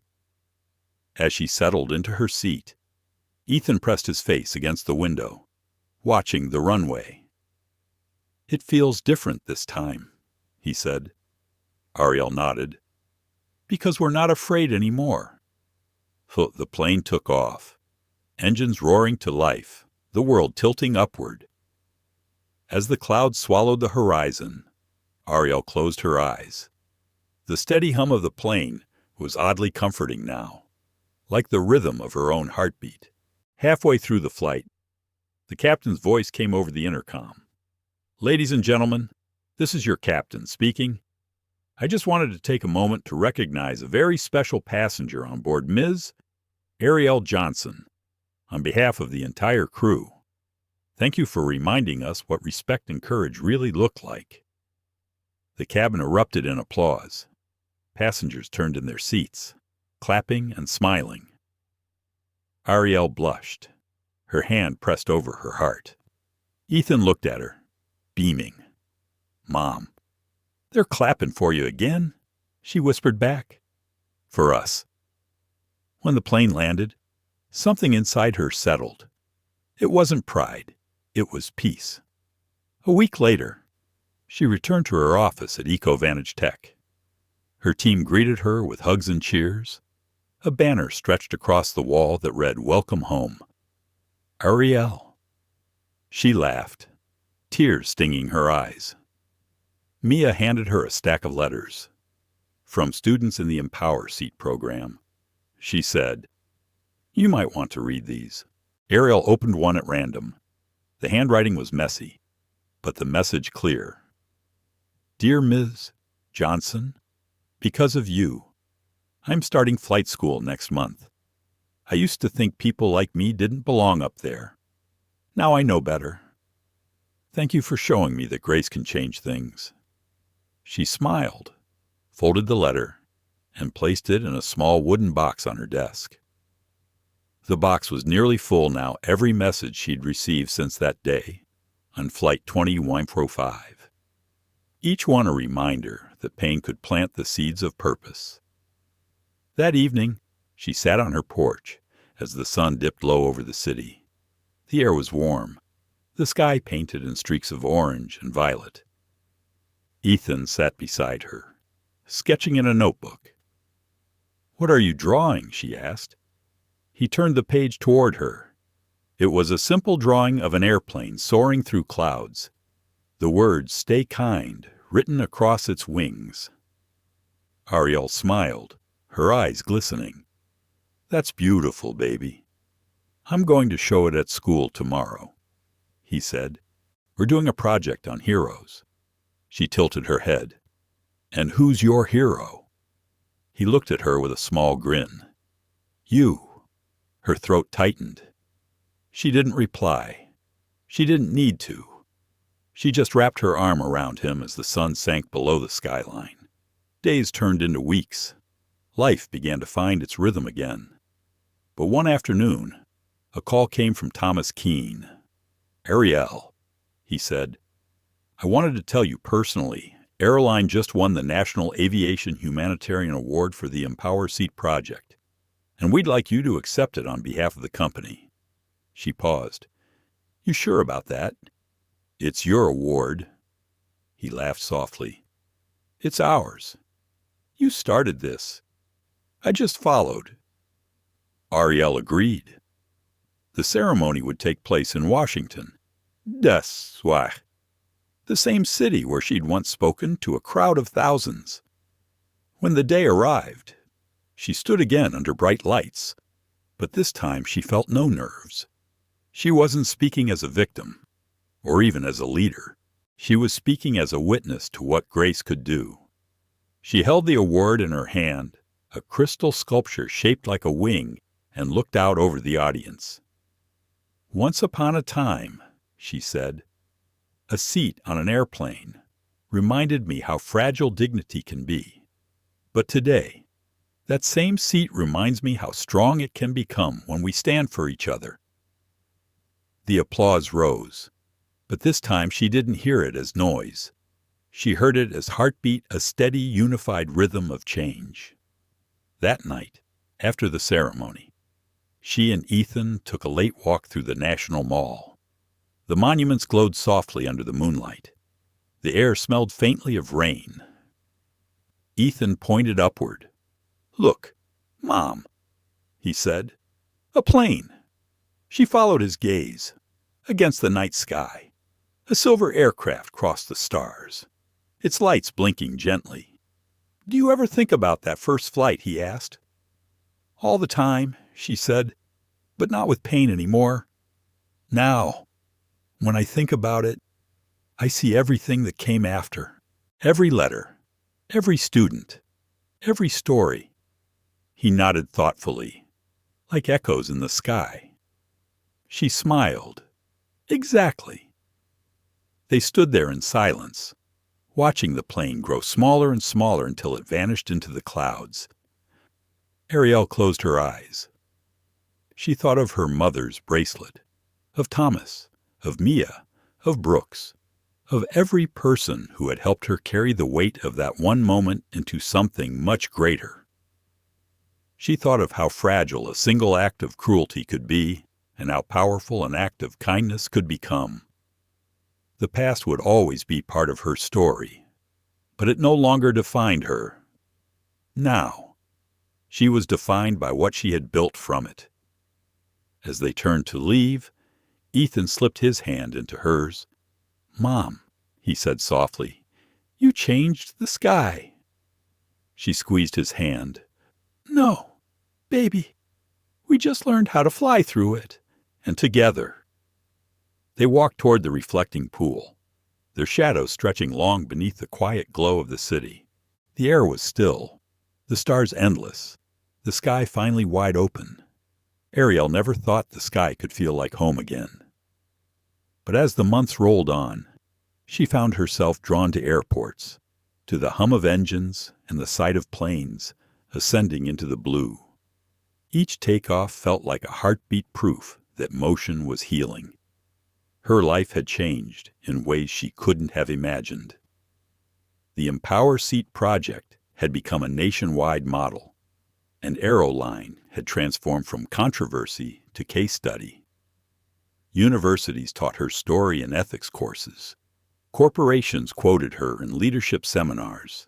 And yet, Arielle remained grounded. She still lived in the same modest brick townhouse in Atlanta, still cooked Sunday breakfast for Ethan, still found peace in small, quiet things. But sometimes, when the house grew still and the city lights flickered outside, she would replay everything in her mind: the flight, the humiliation, the apology, the rise, not out of pain, but to remember what it cost to reach this peace. Grace had carried her far, but it had also asked everything of her. One afternoon in late spring, Thomas Keene called again. His tone was softer than usual, almost nostalgic. "Arielle," he said, "I wanted to tell you something personally. I'm retiring." She was quiet for a moment. "You retiring? You don't seem the type," he chuckled. "Everyone has to land sometime. I've spent 30 years flying high. Now it's time to make room for someone else. I'm happy for you," she said sincerely. "You've done good work." "I couldn't have done it without you," he replied. "Before you, we were just another airline trying to look good. Now we're trying to be good. That's a big difference." She smiled, feeling a pang of emotion. "What will you do next?" He paused. "Maybe teach. Maybe write. But before I go, I'd like to ask you one favor." "Name it." "Would you come to the dedication of the new Aeroline Academy in Denver? We're naming one of the training hangars after you." Arielle blinked in surprise. "Thomas, it's not about publicity," he said quickly. "It's about legacy. The trainees should know that courage doesn't always wear a uniform. Sometimes it wears grace." Arielle's heart softened. "All right," she said. "I'll be there." 2 weeks later, she flew to Denver with Ethan. The mountains rose like sleeping giants beyond the airport, their peaks brushed with snow. The air was crisp and clean, and the academy shimmered in the sunlight glass walls reflecting the sky. Inside, dozens of young cadets in blue uniforms stood in neat rows, their eyes bright with admiration. Arielle looked at them and saw the future faces of every color, voices of every accent. Thomas stood at the podium, his hair more silver now, but his eyes still sharp. "Courage isn't always loud," he said in his speech. "Sometimes it's a quiet refusal to let injustice define you. Arielle Johnson taught us that. This hangar bears her name so that future generations will never forget that leadership begins with empathy." When he stepped aside, Arielle approached the microphone. She took a deep breath, scanning the sea of young faces before her. "When I first stepped on a plane years ago, I wasn't thinking about leadership," she said. "I was thinking about survival. But somewhere along the way, I realized something: that surviving isn't enough. We have to transform what hurts us into something that helps others." She paused, her gaze sweeping the room. "Every time one of you takes flight, remember you're not just flying through air. You're flying through history. Every generation before you fought for the right to be seen, to belong, to rise. Carry that with pride, but also with kindness." The room erupted in applause. After the ceremony, Thomas walked beside her through the hangar that now bore her name, the Arielle Johnson Wing. Sunlight streamed through skylights, reflecting off rows of silver aircraft simulators. "It's beautiful," she said quietly. "So are you," he replied. "Not the kind of beauty that fades, the kind that builds." She laughed softly. "Careful, Thomas. Retirement's making you poetic." He smiled. "Maybe I'm just finally listening." Later that evening, Arielle and Ethan wandered through downtown Denver. The city buzzed with spring energy street musicians, food stalls, laughter echoing off buildings. They stopped by a small diner, eating burgers and fries under neon lights. Ethan leaned across the table. "Do you ever think about what's next, Mom?" She smiled. "All the time. Do you think you'll ever stop? Stop what? Helping people?" Arielle looked at him tenderly. "Helping people isn't something you stop doing. It's something you carry, like wings." He grinned. "You and your wing metaphors." She chuckled. "Hey, they've gotten us this far." That night, back in the hotel, she found herself unable to sleep. She stood by the window, looking out at the stars scattered across the dark sky. Somewhere above, planes traced invisible lines between cities, connecting strangers, stories, lives. She thought of Brooks, the letter he'd written, the way he had changed. She thought of Laura, still working as a senior flight attendant, now mentoring others. She thought of Thomas, stepping down with dignity. She whispered into the stillness, "We did it." The next morning, before their return flight, she and Ethan visited the academy one last time. It was quiet now, the morning sun warming the metal walls of the hangar. A janitor was polishing the brass plaque that bore her name. Arielle approached it slowly. The inscription read, "In honor of Arielle Johnson, whose courage turned turbulence into flight." She reached out and traced the letters with her fingertips. Ethan stood beside her, silent. "It feels strange," she said softly. "Seeing my name like that." "It's not strange," he said. "It's right." She smiled and pulled him close. "I love you, Ethan. I love you too, Mom." As they boarded their flight home, Arielle found herself gazing out the window again. The engines roared to life, and soon they were rising above the clouds. She watched the earth fall away, mountains shrinking into shadows, rivers turning into silver threads. And for the first time, she didn't just feel like a passenger.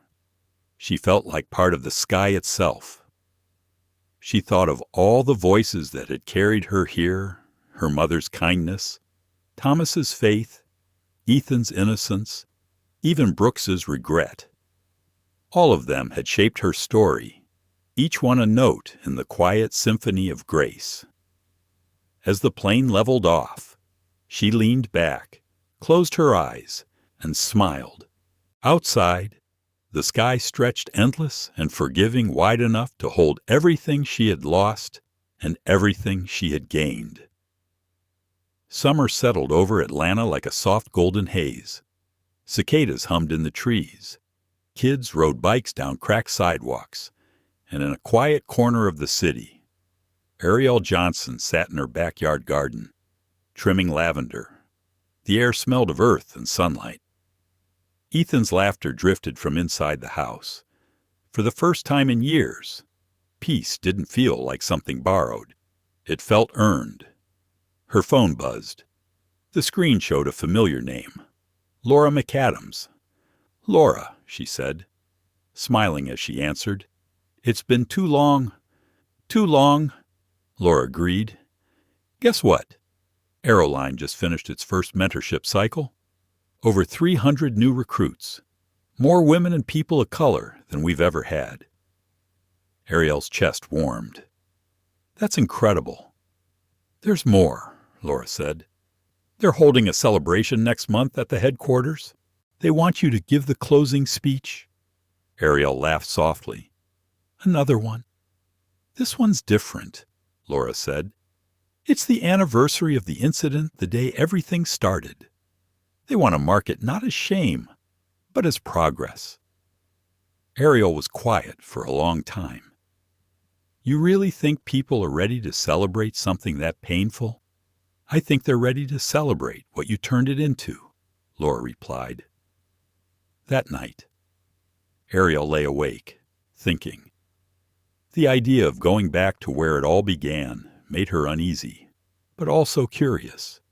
She had spent so much time moving forward that she had never stopped to look back. Maybe this was the right time to close the circle. A month later, she and Ethan boarded a flight to New York City, the same route she had taken years ago. As she stepped onto the plane, a wave of déjà vu washed over her. But this time, the cabin crew smiled warmly. Passengers recognized her, some whispering, others nodding respectfully. One of the attendants approached with a grin. "Ms. Johnson, it's an honor to have you back on this route." Arielle smiled. "Feels a little poetic, doesn't it?" "More like full circle," the attendant said. When the plane landed at JFK, cameras waited again. But this time she didn't shy away. She walked through the terminal with her head high, Ethan by her side. The next evening, the event was held in Aeroline's new auditorium, sleek, modern, lined with portraits of employees and students who had graduated through the Empower Seat program. The theme banner read, "From Pain to Progress." Thomas Keene was there too, though he looked different now, more relaxed, dressed in a casual jacket instead of a suit. He greeted her with a warm hug. "I couldn't stay retired for this one," he said. "Had to see it for myself." "I'm glad you came," she replied. When she took the stage, the audience stood in applause before she even spoke. She waited for the room to quiet, her gaze sweeping over the faces pilots, engineers, students, mothers, fathers, strangers who now felt like family. "I used to think that healing meant forgetting," she began. "But I learned something else. Healing means remembering differently. It means looking back and seeing not what broke you, but what built you." Her voice carried softly but powerfully. "When I sat on that plane years ago, I thought the world was reminding me of my place. But maybe it was pushing me to redefine it. Because the sky doesn't belong to one kind of person. It belongs to everyone brave enough to rise." The room was silent except for the sound of quiet sniffles. Even Thomas wiped a tear from his eye. Arielle continued, "The Empower Seat project isn't just a program. It's a promise. A promise that no one's story will be ignored because of what they look like, where they come from, or what others believe they can't do." Applause filled the hall. She smiled, letting the sound wash over her. After the ceremony, people came to her one by one, students thanking her, parents hugging her, reporters asking for quotes she politely declined. Ethan stood proudly beside her, tall now, nearly 16. A young woman in uniform approached hesitantly. "Ms. Johnson," she said, "I'm one of the first graduates of your program. I fly commercial routes now." Arielle's eyes brightened. "That's wonderful. What's your name?" "Chanel Bryant," she said. "I just wanted to thank you. Because of you, I don't just see the sky as work. I see it as freedom." Arielle reached out and took her hands. "You earned that freedom yourself." "Chanel, I just cleared a little turbulence." Later that night, back in her hotel room, Arielle stood by the window, looking down at the glittering city. Ethan sat on the couch scrolling through his phone. "Mom," he said suddenly, "did you ever think it would end like this?" She smiled softly. "End, sweetheart. This isn't an ending. It's just another flight path." He nodded thoughtfully. "You know, I've been thinking about something. Maybe I want to be a pilot too." She turned to him, surprised. "Really?" "Yeah," he said, grinning. "Seems like flying runs in the family now." She laughed, tears of joy welling in her eyes. Then the sky better get ready for another Johnson. The following morning, before leaving New York, Arielle visited the hangar where her story had begun, the one she had once boarded in fear and left in humiliation. It had changed completely. Bright murals covered the walls, painted by students from the Empower Seat Foundation. One showed a black woman with wings, her child beside her, both reaching toward the horizon. Standing there, Arielle felt something loosen inside her, a final thread of pain unraveling. She walked slowly across the polished floor, her heels echoing softly. Then she noticed a small brass plaque near the mural, dedicated to Arielle Johnson, for reminding the world that dignity always deserves a seat. She touched the plaque gently, whispering, Thank you. As she turned to leave, she caught sight of a plane lifting off through the hangar door, its engines roaring into the morning light. For a second, she could almost hear her mother's voice again.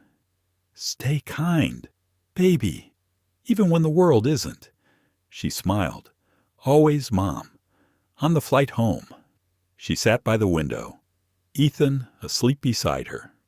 Outside, the clouds glowed pink and gold. She thought about all the stories that had touched hers. Thomas, Laura, Brooks, Mia, Chanel, and the countless others she would never meet but had somehow reached. Legacy, she realized, wasn't about buildings or headlines. It was about the quiet ripple one act of courage could make across time. It was about changing how people looked at each other. As the plane descended toward Atlanta, she felt that familiar pull of gravity, the soft, inevitable return to earth. She smiled to herself, whispering words only the sky could hear. Thank you for carrying me. And somewhere, high above the clouds, the echoes of that gratitude lingered soft, steady and endless, like wings remembering where they first learned to fly. Autumn painted Atlanta in warm shades of amber and rust. Leaves spiraled down the sidewalks, collecting in soft piles beneath the magnolia trees. Arielle Johnson walked slowly through her neighborhood park one Saturday morning, coffee in hand, breathing in the crisp air. Life had settled into a rhythm again, steady, calm, but never ordinary. The world had changed, and so had she. It had been nearly 5 years since that day on Flight 2145. 5 years since fear turned into fire, and fire turned into flight. She sometimes wondered what her younger self would think if she could see all this, the foundation, the students, the new faces now climbing their own ladders toward the sky. Maybe she'd laugh. Maybe she'd cry. Or maybe she'd simply whisper. Finally, her phone buzzed. The screen lit up with a message from Mia, her assistant. Big news. Call me when you can. Arielle smiled and dialed. Morning, Mia. What's the excitement? Mia's voice was bursting with energy. You won't believe this. The Empower Seat project just got invited to collaborate with NASA's training division. They want to create an inclusive recruitment pipeline for aerospace engineers and flight specialists. Arielle stopped walking. NASA, she repeated softly. Yes, NASA. As in rockets and Mars and spacesuits, Mia said, laughing. They want you to lead the advisory board. For a moment, Arielle couldn't speak. The sound of the word space echoed in her mind. It wasn't just another opportunity. It was a frontier, the sky, and then everything beyond it. Mia, she said finally, book the flight. We're going to Houston. 2 weeks later, she and Ethan flew to Texas. He was 17 now, taller than her, his voice deeper, his confidence quiet, but unmistakable. As they drove past the entrance of the Johnson Space Center, he stared in awe. Mom, he said, this is insane. You realize you're working with NASA now. She chuckled. I realize it, but I'm still trying to believe it. Inside, the conference room was lined with models of spacecrafts and photos of astronauts from every decade. A young director named Dr. Melissa Reed greeted them warmly. Ms. Johnson, she said, shaking Arielle's hand. We've been following your work for years. What you built with Aeroline changed an industry. We're hoping to do the same for space. Arielle smiled. Then let's make history. For hours. They talked about inclusion, education, access to barriers that kept too many talented minds from reaching the stars. Arielle listened, asked questions, shared her story. When the meeting ended, Melissa said quietly, You belong here. You make this room better. Those words stayed with her long after the meeting ended. That night, she and Ethan stood outside their hotel. looking at the Houston sky. The air was still and warm. Stars scattered across the dark like diamonds. "You know what's crazy," Ethan said. "Every time you talk about flying, it's like you're talking about something bigger than planes." She smiled. "Because I am. Flying isn't just what we do, it's what we become when we stop letting fear ground us." He nodded. "Then maybe I'll major in aerospace engineering." She looked at him with pride. "You'd make the stars proud." "Ethan." Months passed, and the NASA partnership took shape. Scholarships were established. Training sessions began. Arielle visited campuses across the country, speaking to students who reminded her of herself bright, determined, often underestimated. She never tired of telling them the truth that courage doesn't always roar. Sometimes it whispers, "Try again." One morning, while preparing for a keynote address at a STEM symposium, she received an unexpected letter. The return address was from a small town in Arizona. Curious, she opened it. "Dear Ms.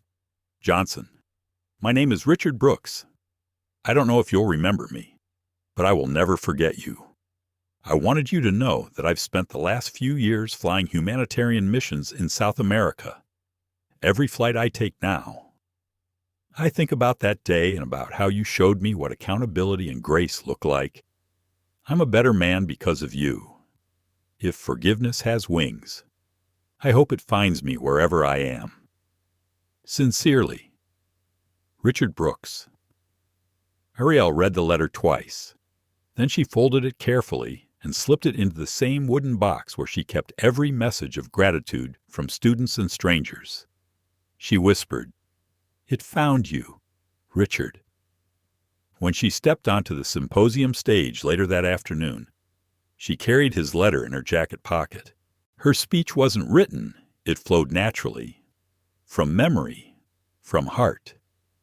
"When I first started this journey," she told the audience, "I thought my purpose was to speak for those who couldn't. But I've learned something more powerful. My purpose is to remind people that they already have a voice, they just need the courage to use it." The crowd rose in applause, but Arielle felt something deeper than applause. It was connection. That evening, back home in Atlanta, she sat on her porch again, watching airplanes cross the darkening sky. Ethan joined her, holding 2 mugs of tea. Another speech done. He said, smiling, "You're unstoppable." She laughed softly. "Not unstoppable, just moving with purpose." He leaned against her shoulder. "When I was little, I didn't really understand what you were fighting for. I thought it was just about a seat on a plane." Arielle looked at him, her eyes warm. It was never just about a seat. It was about space for everyone to be seen, to exist without fear. He nodded slowly. "I get it now." They sat in silence for a while, the hum of the city blending with the faint roar of departing planes. Then Ethan said quietly, "I got accepted into the University of Michigan aerospace program." Arielle froze, turning to him in disbelief. "You did?" He grinned. "Got the email this morning? Full scholarship."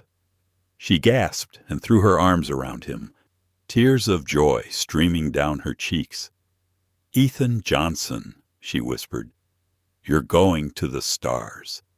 "Guess I learned from the best," he said, weeks later. She stood at the airport again, watching her son walk toward his departure gate, his backpack slung over one shoulder. For a moment, it felt like a loop closing the same woman who had once been pulled from her seat, now watching her child step confidently into his own journey. When he turned back to wave, she smiled through tears. "Fly high, baby," she whispered. "Fly free." After he disappeared through security, she lingered by the window, watching planes lift one after another into the afternoon sky. Each one carried strangers' stories she'd never know, hopes she could only imagine. And yet, she felt connected to every single one. A voice behind her broke her thoughts. Ms. Johnson. She turned to see a young flight attendant, barely 20, holding a small bouquet of white lilies. "These are for you," the girl said shyly. "From the aeroline crew. We just wanted to thank you for reminding us why we do what we do." Arielle accepted the flowers, her heart full. "Thank you," she said softly. As she walked toward the exit, the scent of lilies followed her. Outside, sunlight poured over the tarmac. She closed her eyes for a moment, listening to the steady rhythm of engines and wind, a symphony of movement and grace. She whispered into the breeze, "We did it, Mom. We really did." And somewhere far above, where the sky melted into the unknown, it felt as if the world whispered back, "Keep flying." The morning air at Hartsfield-Jackson shimmered with that peculiar blend of jet fuel and excitement that only airports have. Arielle Johnson stood by the window near Gate 42, holding a paper cup of coffee that had long gone cold.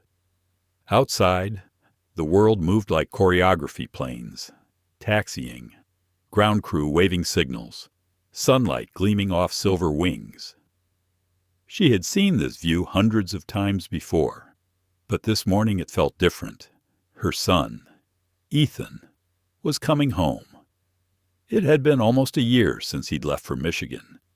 In that time, her life had become quieter, yet somehow fuller. The Empower Seat Foundation had expanded overseas, partnering with international airlines to bring the same message of dignity and inclusion across continents. Her schedule was still busy, but the chaos no longer ruled her. She'd learned to rest, to listen, to let things unfold in their own rhythm. A soft announcement echoed over the speakers. "Flight 221 from Detroit has arrived." Her heart fluttered. She hadn't realized how much she missed hearing his voice in the house, his laughter echoing through the kitchen. As passengers began streaming through the gate, she searched the crowd until she saw him taller, leaner, a young man now. Ethan spotted her and broke into a grin. He dropped his bag and wrapped her in a hug so fierce it knocked the air out of her. "Mom," he said. "I'm home." Tears filled her eyes. "Welcome home, baby." Later that evening, they sat on the back porch watching the last light of day melt into twilight. Crickets sang in the grass, and a soft wind rustled through the trees. Ethan told her about his classes, the professors who challenged him, the simulator labs where he spent late nights, the friends who felt more like family. "There's this one professor," he said, smiling, "who used to fly for Aeroline. He told the class about a woman who changed everything for pilots and passengers. He said her name was Arielle Johnson." Arielle chuckled. "Oh, really sounds like she was trouble." He grinned, the best kind. They both laughed. But inside, Arielle felt something stir a deep, quiet gratitude. The world was turning in ways she couldn't have predicted. Seeds she had planted years ago were blooming in places she'd never even seen. As the night deepened, Ethan grew thoughtful. "Mom," he said, "I've been thinking about my senior project.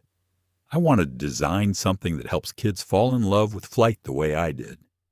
Maybe a program that lets underprivileged students build small gliders or drones hands-on. You know, like give them that first spark." Arielle's face softened. "That's beautiful. Ethan, what would you call it?" He paused for a moment, then said quietly, "Project Horizon." She smiled, the name settling into her heart like a promise. I love it. You should do it. The world needs more dreamers who actually build their dreams. A few weeks later, Arielle was invited to Washington, to speak at the National Aviation Diversity Summit. It was one of the largest gatherings of leaders, engineers, and policymakers in the industry. She wasn't nervous, just reflective. Each time she stepped on stage now, she felt like she was carrying not just her own story, but thousands of others. As she approached the podium, the audience rose in applause. She waited for silence, then began, her voice steady and warm. When I was dragged off a plane years ago, I thought my journey with the sky had ended. But the truth is, that was where it began. Sometimes life throws us into storms not to break us, but to make us build stronger wings. She paused, letting the words breathe. Every young person who dreams of flying deserves to know there's a place for them in the sky. The Empower Seat project started because one woman was told she didn't belong in first class. Now, thousands of students have taken that same message and turned it into action. Inclusion isn't a slogan, it's motion. It's the lift that carries us all higher. The crowd erupted again, and Arielle felt a wave of energy ripple through the room. After the speech, she stepped off the stage and found Thomas Keene waiting in the wings. He was older now, walking with a cane, but his eyes still sparkled. "You always did know how to land a message perfectly," he said. Arielle laughed. "Thomas, you should be retired by now." He shrugged. "Retirement's overrated. I sit on a few advisory boards now, mostly to make sure they don't mess up what you built." She smiled. "You did your part. The sky's safer now because of you." He nodded, his expression soft. "Because of us." They stood there in comfortable silence for a moment, watching people swarm the lobby, shaking hands, exchanging stories. Then Thomas said, "Do you ever think about writing it all down?" "The full story," Arielle tilted her head. "You mean a book?" He smiled. "Why not? The world could use more of your truth." That night, on the train ride back to her hotel, she couldn't stop thinking about it. The idea of putting her journey into words felt daunting, but also right. Maybe the next chapter wasn't about flying, it was about remembering. Weeks turned into months. Arielle began writing during early mornings, long before the city woke up. Her words flowed like conversations, simple and honest. Some pages made her laugh, others made her cry. But every sentence felt like healing, like breathing in pure air again. When she finished the manuscript, she titled it, "The Sky Remembers." The publisher loved it immediately, and within months, it became a bestseller. Reviewers called it a masterclass in grace and a roadmap for resilience. Arielle didn't care about the praise. What moved her most were the letters she received from readers' teachers, single mothers, young students saying her story gave them courage to speak up, to rise, to believe again. One evening, after a book signing in Los Angeles, a teenage girl approached her shyly. She wore a worn-out denim jacket and carried a dog-eared copy of Arielle's book. "Ms. Johnson," she said softly, "my mom works 3 jobs. We've never been on a plane. But after reading your story, I told her I want to build one someday." Arielle's eyes welled up. "Then you build it," she said. "And when you do, send me a picture. I'll be your first passenger." The girl smiled, tears sparkling. "Deal." Later that night, in her hotel room overlooking the Pacific, Arielle watched planes disappear into the horizon, one after another, their lights flickering like fireflies. She thought of Ethan, of her mother, of the girl in the denim jacket. She thought of how every act of kindness, every moment of courage, carried someone else a little farther. She whispered into the quiet, "This is where the sky begins." The morning light spilled softly across Arielle Johnson's desk. Her study overlooked the quiet Atlanta skyline, bathed in gold. The city below was already alive with movement cars gliding down Peachtree Street, joggers tracing the park trails, airplanes cutting thin white paths through the sky. She sat at her desk with a cup of tea, the last proof pages of her book lying open before her. In the corner of the room sat a framed photo of Ethan in his flight school uniform, grinning beside a small prototype glider labeled Project Horizon. Her phone buzzed. It was an early video call from Ethan. She answered, smiling as his face appeared on the screen. "Hey, Captain," she teased. He laughed. "Not yet, but Mom. Still a few more years before they let me near a real cockpit." "You'll get there," she said. "You were born to fly." He leaned closer to the camera. "Actually, that's why I'm calling. My team got approved to test our glider design next month. We're naming it after you." Arielle blinked, touched. "After me?" "Yeah," he said, smiling. "The AJ-1 stands for more than your name. Though, it's for everything you taught me that flight isn't about height. It's about purpose." Her eyes glistened. "That's beautiful, baby." He grinned. "You taught me how to make things beautiful." After they hung up, Arielle sat in stillness for a long moment. Her heart was full, not of pride, but of peace. She had spent so many years moving from pain to progress, from struggle to meaning, and now life felt like a perfect landing, soft, steady, earned. That afternoon, she was invited to deliver a closing address at the unveiling of the new Aeroline Memorial Wing, a space dedicated to every passenger and crew member who had ever been mistreated but chose to believe in change. The event was held in a vast hangar at the Atlanta International Airport, not far from where her own ordeal had once begun. When she arrived, the air buzzed with anticipation. The hangar gleamed with banners reading, "Dignity Takes Flight." Rows of seats faced a stage where Thomas Keene, older but still dignified, stood waiting with a cane and a wide smile. "Arielle," he greeted her. "It wouldn't be right to close this chapter without you here." She hugged him tightly. "You know I wouldn't miss it." As she stepped up to the microphone, the crowd fell silent. Faces of all ages and colors looked up at her, some holding copies of her book, others wearing pilot pins or uniforms. "I used to think," she began, "that the sky was the limit. But it's not. The sky is just the beginning. Every person who's ever felt small, unseen, or unworthy has something inside them that can rise higher than fear." She paused, her gaze sweeping across the crowd. "Years ago, I was dragged off a plane. I thought it was the worst day of my life. But now, I see it was the day I was lifted by pain, by truth, by all of you. What was meant to break me became the wind beneath my wings. And that's the gift of grace. It turns humiliation into hope." The room filled with quiet emotion. She continued, her voice steady but soft. "We built programs, scholarships, partnerships, but what we truly built was faith.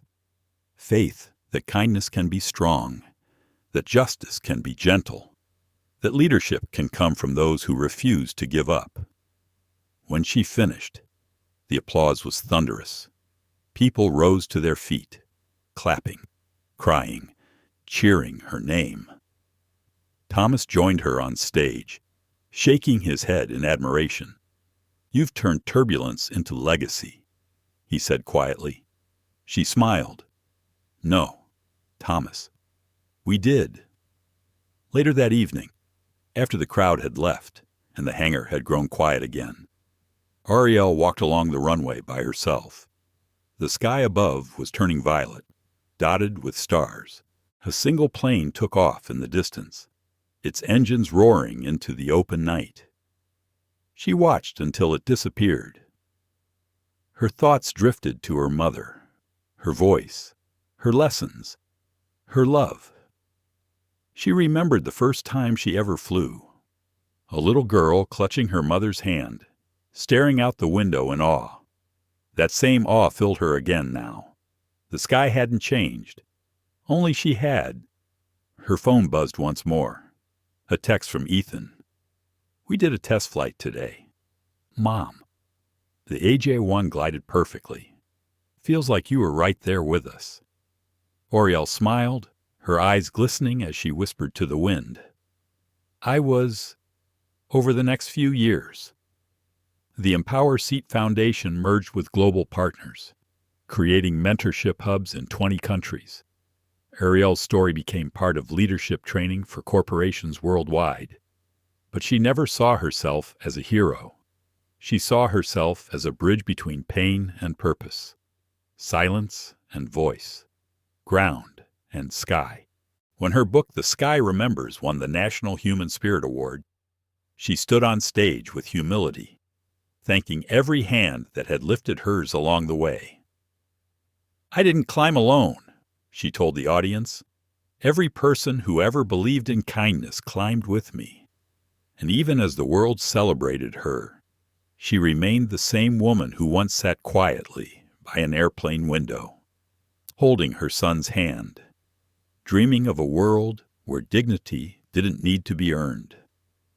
One crisp autumn morning years later, she received a letter delivered by hand. The envelope bore the emblem of NASA. Inside was an invitation to attend the first public flight of Project Horizon, the experimental glider built by Ethan and his team. When she arrived at the launch site, her heart pounded like it hadn't in years. The glider was sleek, silver, and marked boldly on the tail AJ-1. A crowd gathered as Ethan, now in his pilot uniform, approached her with a smile that mirrored her own. "You ready?" he asked. For what she teased. For takeoff. He guided her to the co-pilot seat. As the glider began rolling down the runway, she felt her breath catch. The wind lifted them, light and sure, until the earth fell away beneath them. They soared. The city became a quilt of gold and green. The clouds brushed their wings. For a long moment, there were no words, just the soft hum of air and the endless expanse before them. Finally, Ethan turned to her and said, "You see it now, don't you?" She nodded, tears streaming freely. "Yes," she whispered, "the sky never ends." As they flew higher, sunlight spilled across the horizon, and everything below seemed small, distant, forgiven. Arielle reached for Ethan's hand, her heart full of gratitude for the pain that shaped her, the people who stood by her, and the love that carried her this far. And in that silent, endless blue, she understood that her story wasn't about flying at all. It was about freeing. The world below kept turning. The sky kept stretching. And somewhere between earth and heaven, a mother and her son kept rising. Two souls carried by the wind, forever part of the boundless, forgiving light. At its heart, this story isn't just about one woman on one flight. It's about all of us, about dignity, forgiveness, and the quiet courage it takes to stand tall when the world tries to shrink you. Arielle Johnson's journey reminds us that power isn't found in shouting the loudest, but in choosing compassion when anger feels easier. She turned humiliation into healing, discrimination into dialogue, and pain into purpose. In life, we all have moments that pull us down, moments that test who we are. But like Arielle, we can choose how we rise. We can choose to make our story bigger than our struggle. Because grace, when practiced with strength, has the power to change not just one person's life, but an entire system. And maybe that's what real success looks like, not the seat we sit in, but the space we create for others to sit beside us. If this story touched your heart, take a moment to reflect. Ask yourself, who could I lift today? Who might need a little more grace and a little less judgment? Because sometimes the smallest act of kindness can be the spark that starts a movement. Thank you for watching, for feeling, and for believing in stories that matter. If you found meaning here, please like this video, share it with someone who needs to hear it, and subscribe to our channel for more real stories of strength, hope, and humanity. Together, let's keep reminding the world that dignity should never have to be earned.